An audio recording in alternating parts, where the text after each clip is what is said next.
दोस्तों, अभी तक भारतीय जनता पार्टी जो है वो कांग्रेस पर हमलावर इस बात को लेकर रही है कि चाहे राष्ट्रीय ध्वज हो या राष्ट्रीय गान हो या राष्ट्रीय गीत ही क्यों ना हो, उस पर कांग्रेस पार्टी आपत्तिजनक व्यवहार करती है। लेकिन देखिए,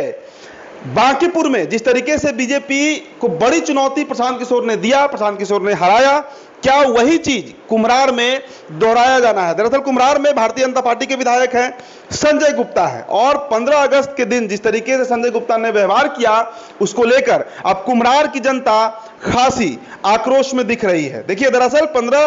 अगस्त को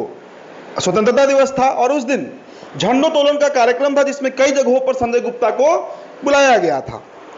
अब संजय गुप्ता वहां पर नहीं पहुंचते हैं, उसको लेकर पटना के कई जगहों पर अब पोस्टर लगे हुए हैं। तस्वीरों में देखिए, संजय गुप्ता जो विधायक है कुम्हरार के, उनके बारे में लिखा गया है कि समय देकर भी वो नहीं पहुंचे, राष्ट्रीय ध्वज के सम्मान को उन्होंने ठेस पहुंचाया है, जनता और जनप्रतिनिधि को उन्होंने नजरअंदाज किया है।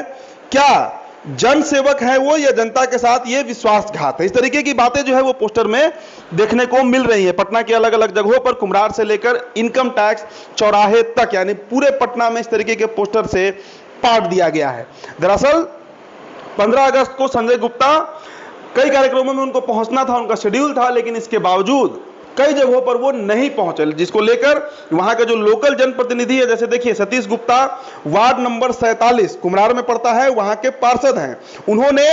पोस्टर के माध्यम से ये बताने का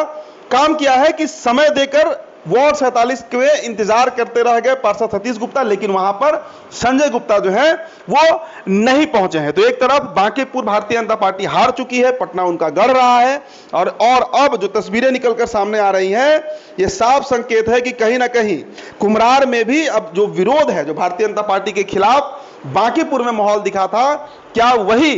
कुम्हरार में भी रिपीट होगा? अगर ऐसा होता है तो फिर एक बड़ा चैलेंज जो है वो 2030 में संजय गुप्ता के लिए, जो उनकी विपक्षी पार्टियां हैं, चाहे जनसुराज हो, आरजेडी हो, कांग्रेस हो, कोई भी हो,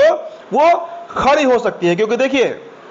बीजेपी का ये ट्रेंड रहा है कि राष्ट्र ध्वज को लेकर, राष्ट्रीय गीत को लेकर, राष्ट्रीय गान को लेकर कहीं भी बीजेपी जो है वो बड़ी एग्रेसिव हो जाती है, लेकिन जब पार्टी पर बात आई और खासकर उनके अपने विधायक जो पहली बार जीते हैं, देखिए अरुण कुमार सिन्हा वहां के विधायक हुआ करते थे और उनका टिकट काट कर एक वैश्य समाज के प्रत्याशी संजय गुप्ता को टिकट दिया गया, और अब संजय गुप्ता के खिलाफ जिस तरीके का माहौल बन रहा है कुम्हरार में, आए दिन इस तरह की तस्वीरें निकल कर आती हैं। और 15 अगस्त के बाद तो वहां के कई पार्षद हैं, हालांकि सतीश गुप्ता ने तो इस बात को सार्वजनिक कर दिया, लेकिन और भी कई ऐसे लोग हैं जो दबी जुबान में संजय गुप्ता के खिलाफ बोलते हुए